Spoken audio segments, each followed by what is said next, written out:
think absolutely. I think that there was a vacuum.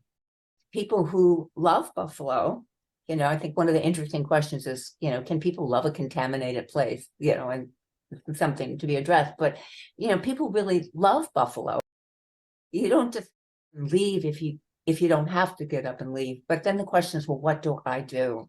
And I think that what happened in Buffalo was that it's just like that opening that happened because most of the official regimes that were used to solving some of these problems, were sort of paralyzed.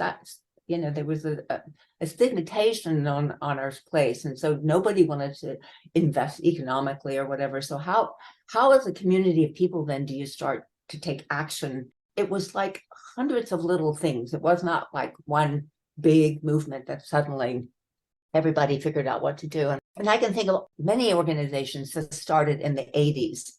The one that Margaret and I were associated with is the Friends of the Buffalo River, the Olmsted Parks Conservancy, the Western York Lands Conservancy. There was a whole series of organizations that now are pretty powerful in our community that came up at that time.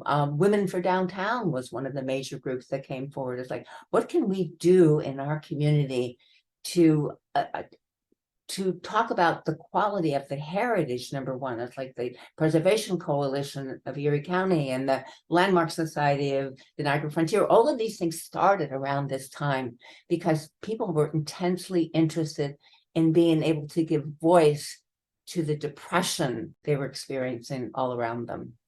And think about that sense of abandonment. This is a defining characteristic of Buffalo, even in the present day.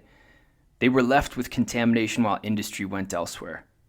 And this experience has dissolved the illusion for many Buffalonians that so many of us in the wider modern world still live with, that so many of us can learn from in order to see the wholeness of ecology, that there's no such thing as a place called away.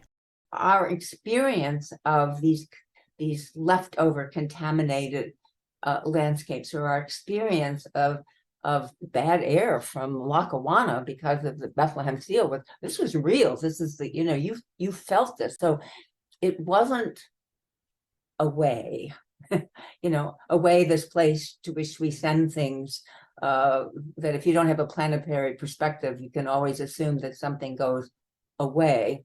Of course, there is no away.